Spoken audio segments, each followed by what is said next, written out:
Yo, what's up guys? Welcome back to my channel, The 19th, and it's me Zufar. Oke, setelah sekian lama akhirnya gue bisa upload video lagi. Oke, jadi di video kali ini gue akan membahas tentang satu chipset yang baru saja dirilis oleh Qualcomm, yaitu Snapdragon 888. Kira-kira kayak apa sih chipset itu? Tonton terus videonya sampai habis. Qualcomm Snapdragon 888 merupakan salah satu chipset terbaru buatan dari Qualcomm yang dirilis pada tahun 2020 kemarin, tepatnya pada akhir 2020. Seperti biasanya, yaitu Qualcomm seri 8 atau Snapdragon seri 800 merupakan chipset yang biasa digunakan oleh smartphone-smartphone kelas atas ataupun smartphone-smartphone flagship. Qualcomm membawa AI engine terbaru mereka, yaitu AI Engine generasi ke-6 pada Snapdragon 888, yang berarti AI-nya ini menjadi lebih bagus lagi dan mencapai 26 TOPS performance. Tidak hanya mengimprove pada AI Engine, tapi Qualcomm Snapdragon 888 juga dibekali oleh 3rd Gen Snapdragon X60 5G modem, yang berarti Snapdragon 888 ini sudah kompatibel untuk menggunakan jaringan 5G. Tidak hanya jaringan 5G yang sudah siap digunakan pada ponsel menggunakan Qualcomm Snapdragon 888, tapi di Qualcomm Snapdragon 888 ini, Wi-Fi-nya juga sudah mensupport Wi-Fi 6 dengan MU-MIMO yang membuatnya semakin powerful. Chipset ini juga diklaim oleh Qualcomm memiliki base clock mencapai 2,84 GHz dengan arsitektur 64 bit. Chipset ini juga menggunakan fabrikasi 5 nanometer. Lumayan kecil ya, dan hal yang baru juga untuk smartphone Android. Tidak hanya pada sektor CPU yang ditingkatkan, sektor kamera pun ditingkatkan oleh Qualcomm. Pada Snapdragon 888 ini sudah mendukung single kamera sampai 200 megapiksel. Selain dari resolusi 200 megapiksel itu, ada slow motion yang bisa direkam oleh Snapdragon 888 ini dengan resolusi 720p 960 fps. Itu sudah pasti lancar di saat kita memutar video slow motion kita. Selain itu juga di video ini sudah disupport Dolby Vision, HDR10, HDR10+, dan juga HEVZ. Perekaman videonya pun sudah bisa mensupport resolusi 8K 30 fps. Itu keren sekali ya, sudah masa depan sekali. Apalagi 4K HDR dengan computational HD-nya mantap banget.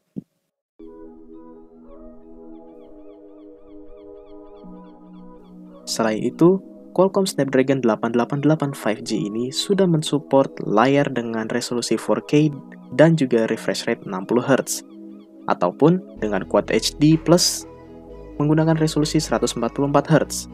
Nah, ngomongin tentang display nih, ada suatu smartphone baru besutan dari Xiaomi, yaitu Mi 11, yang sudah menggunakan resolusi layar 2K atau Wide Quad HD dengan refresh rate-nya 120Hz. Nah, dari sini sudah terlihat nih bahwa Qualcomm Snapdragon 888 5G ini sebenarnya kuat untuk mengusung layar 4K. Tinggal kita menunggu perkembangan teknologi dari setiap vendor HP. Apalagi Snapdragon 888 5G ini sudah mendukung HDR10 Plus pada panel layarnya. Apalagi di sektor Graphic Processing Unit atau GPU-nya, di mana API supportnya sudah ada OpenCL 2.0 FP, OpenGL ES 3.2, Vulkan 1.1, dan juga DX12. Wah, mantap nih.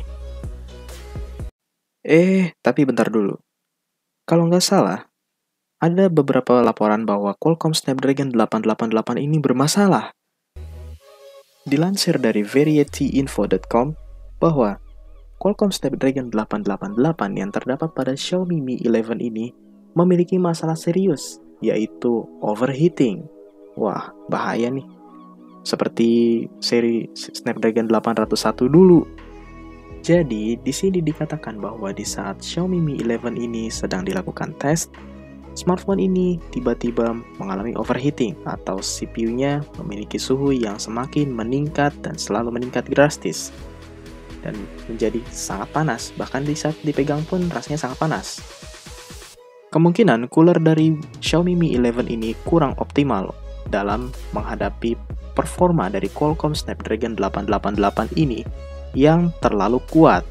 Memang, Qualcomm Snapdragon 888 ini memiliki inovasi yang sangat bagus dan juga memiliki power yang tinggi.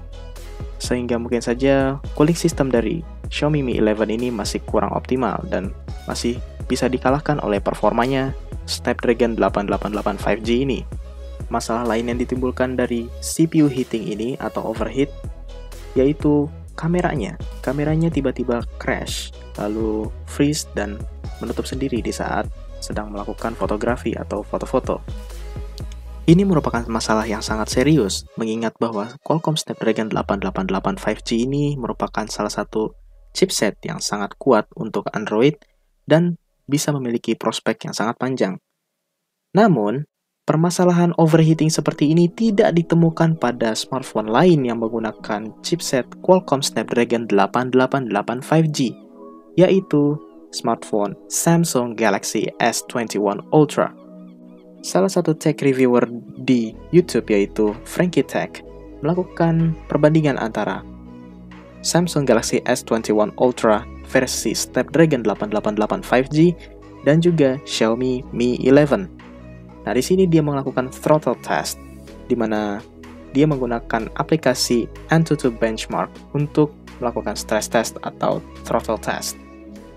Tes tersebut sudah pasti memakan banyak performa CPU dan juga GPU-nya, yang membuat smartphone tersebut akan meningkatkan suhu dari CPU tersebut untuk mencapai performa terbaik dan skor terbaik. Lalu pada hasilnya, Xiaomi Mi 11 memiliki skor yang memang dibilang lebih unggul karena dia mendapatkan skor sekitar 600 ribuan.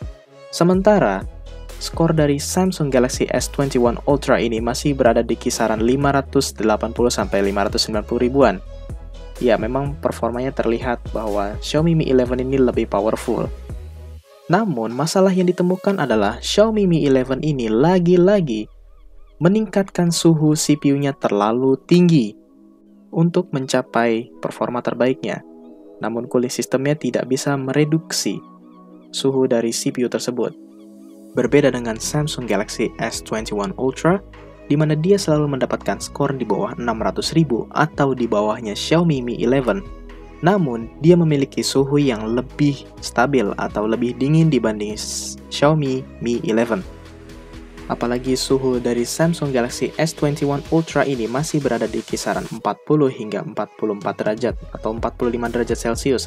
Sementara, Xiaomi Mi 11 ini sudah menembus 48 derajat Celcius atau hampir mencapai 50 derajat Celcius. Itu sudah terlalu panas untuk ukuran CPU.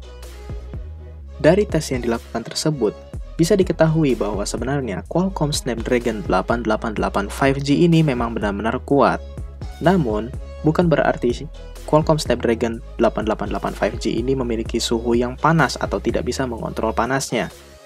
Melainkan bagaimana smartphone tersebut bisa mengontrol performa dari chipsetnya tersebut agar tidak mengalami overheating. Seperti dalam contoh Samsung Galaxy S21 Ultra, di mana dia bisa menurunkan performanya agar dia tidak mengalami overheating. Alhasil, Samsung Galaxy S21 Ultra ini memiliki performa yang lebih stabil dan juga suhu yang lebih stabil dibandingkan dengan Xiaomi Mi 11. Nah, menurut pembahasan tadi, kira-kira gimana sih pendapat kalian tentang Qualcomm Snapdragon 888 5G ini? Apalagi setelah dites menggunakan Xiaomi Mi 11 dan juga Samsung Galaxy S21 Ultra. Oh iya, Samsung Galaxy S21 Ultra yang dirilis di Indonesia ini menggunakan Exynos 2100, bukan versi Snapdragon 888 5G. Karena untuk versi Snapdragon hanya dirilis di Amerika Serikat, di Cina, dan juga di Amerika Latin. Lalu, apakah kalian berminat untuk membeli Xiaomi Mi 11 di saat sudah dirilis di Indonesia? Atau masih menunggu smartphone lain untuk menggunakan Qualcomm Snapdragon 888 5G? Oh iya, beberapa waktu kemarin, saya mendapatkan berita yang beredar bahwa ada smartphone yang didaftarkan menggunakan Qualcomm Snapdragon 870. Apakah ini pertanda bahwa Qualcomm Snapdragon 888 5G ini tidak akan bertahan lama? Atau Snapdragon 870 ini menjadi alternatif Qualcomm Snapdragon 888 5G yang masih terlalu overpower? Tulis pendapat kalian di komentar ya. Terima kasih untuk kalian yang sudah nonton video ini dari awal sampai habis. Don't forget to like, comment, share, and subscribe. See you in the next video. Ciao!